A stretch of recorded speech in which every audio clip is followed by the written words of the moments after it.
Hi everyone, this podcast is called Starting Over. This week's topic is the 5 stages of grief. As mentioned in my previous podcast, deciding to start over can be due to many reasons and can affect us in many different ways.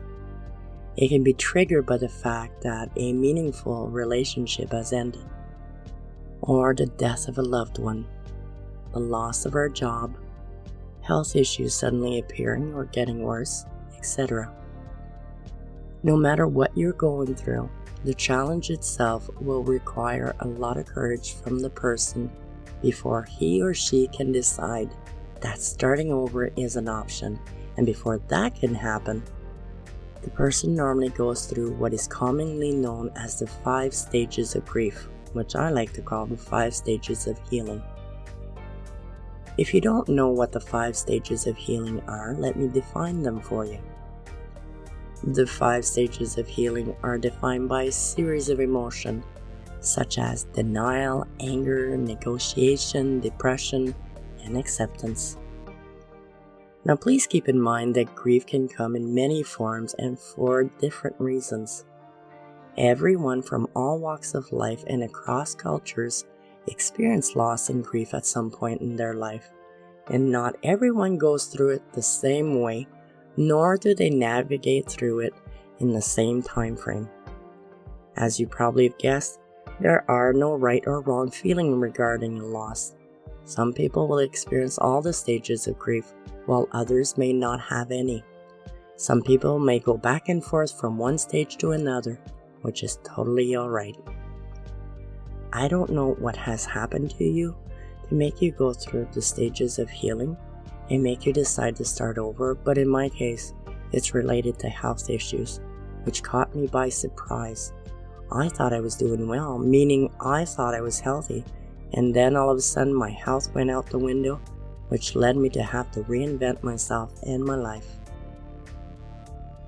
The list of grieving stage I'm about to share with you is meant to be used as a reference, not as a rule, and it can help you identify which stages you're at right now.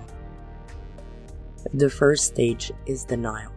Now, depending on what has happened to you, you may be telling yourself stories which help you deal with the situation, which is totally normal. We all do it. This is a common defense mechanism. The stories you may be telling yourself, for example, after a breakup, might be, "My partner is just going through a phase. I'm sure we'll get back together soon, just as soon as he or she realizes how much they love and miss me." After the death of a loved one, you might be hoping someone will contact you to tell you it's all been a huge mistake and your loved one is alright. After the loss of a job, you may be hoping your boss will contact you to offer you your job back. After the loss of your health, you may be thinking, if I take better care of myself, this will all go away and I can be my old healthy self again. After going through this first stage of grief, you may go numb for a while, which could lead you to thinking nothing matters to you anymore, and you may even feel as though you can't move on. But please remember that this is just one stage of the healing process and not its final destination, which means things will get better. Once you're ready, the emotions and feelings you've been denying will resurface, and that will be an indicator that the healing process has begun. I remember thinking to myself, if I simply stick to a normal schedule, if I take care of myself and enjoy life more, if I set healthy boundaries, I will be able to overturn this and my doctors will see it was all a big mistake and that the diagnoses were wrong.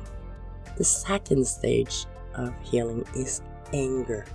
You might be surprised to learn that the next stage of grieving is anger. You might not even think you have anger towards the situation, the person, towards yourself, or towards life itself, but as you'll soon notice, denial is often redirected and expressed as anger at this stage of the process. And although it may be against your principle to feel or express anger, I highly suggest you find a healthy way of releasing it, such as through physical work or exercise or creative work, or even by listening to music. Feeling anger may not be the only emotion you might feel at this stage of the healing process. Some people also report feeling bitterness, anxiety, impatience, rage, etc. Again, please remember that this is part of the healing journey and not the final destination. You might also find yourself asking yourself questions such as, why me, or what have I done to deserve this? And again, it's absolutely normal to ask yourself these questions. You're simply trying to make sense out of the situation that may or may not make sense. And although you ask yourself these questions, you may not find an answer or the answer you need to make this pain go away. Whenever I find myself going through this phase of the healing process, I know it's going to be hard for me to express the anger I'm feeling in a constructive way. And although it's hard, I try to acknowledge it and I try to explore it, because I figure that within the anger, there has to be a message or something that my body, my heart, and my soul is calling me to do. So I'll either practice meditation or I will journal for a while and try and tap into that energy. Now, if I can't release it through those types of activity, then I decide to redecorate a room or my entire house, or I try and fix something that needs attention in my house. And then when I find myself asking the questions I previously mentioned, I try to remind myself that although I don't always understand the whys of life, that everything happens for a reason, and that I can get through this. I have the strength, the courage, and the perseverance to get through this. You may also notice that the anger may serve you in this healing process by giving you the energy needed to reconnect with the people which you may have disconnected from during the denial process. The third stage is negotiation. The negotiation stage is one that helps us hang on to hope. It's the stage of healing that tries to give us the illusion of being empowered towards this situation. But unfortunately, it also sometimes makes us feel guilty for not being able to prevent the situation. During this stage, you may come up with some theories that might restore your life to the way it once was before all this began. You may think that if you did X, Y, and Z, things will get back to normal. Or you may ask yourself, what ifs? And if only. You may also think of things such as, I would do anything and sacrifice everything for things to get back to normal. These are all common scenarios that we go through in our heads when confronted with grief. But these types of scenarios sometimes also trigger feelings of guilt, because when we start thinking, I should have done this or I could have done that, it makes us feel as though it may be our fault things turned out the way they did, when in fact most of the time it isn't.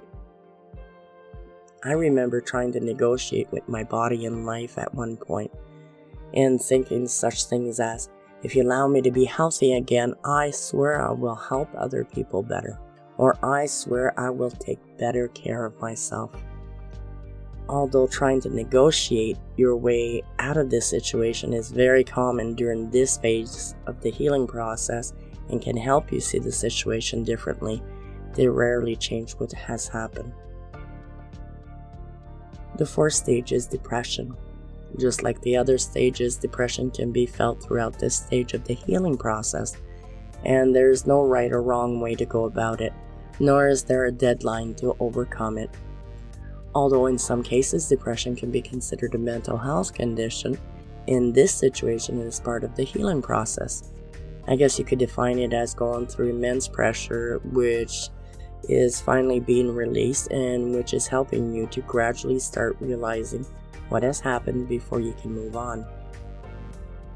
Once you start realizing what has happened, you may start to feel intense sadness and despair, which could trigger symptoms of fatigue, not feeling hungry, not feeling like taking care of yourself, or not being able to enjoy what you once enjoyed. While I was going through this phase of the healing process, I felt like heck.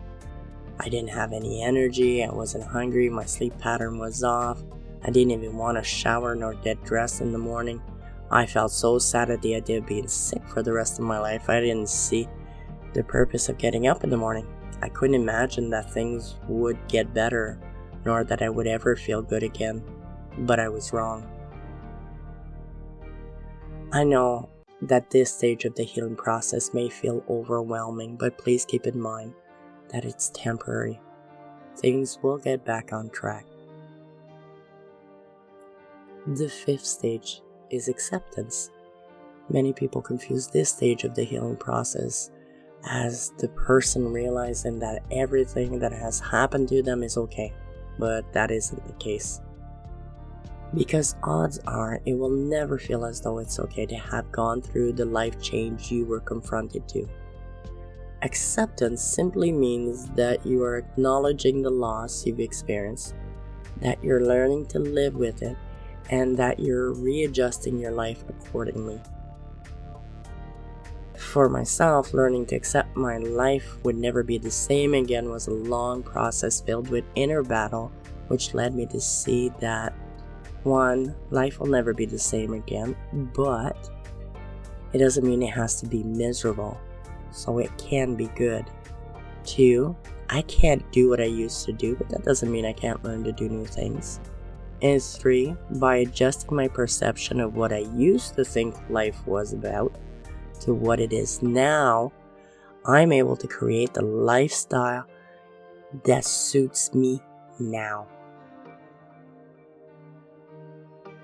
Keep in mind that although you may be in the 5th stage of the healing process, it doesn't mean you'll never go back to the other stages of healing in regards to this situation.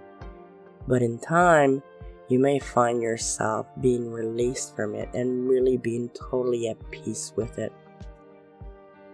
Once we get a better understanding of how our body, mind, and spirit heal after we've experienced an event or a situation which altered our reality, we can recognize the different stage of healing.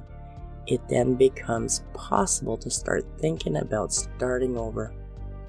In the meantime, I ask you to be kind to yourself, patient with yourself, and loving towards yourself. It's quite a powerful medicine, actually.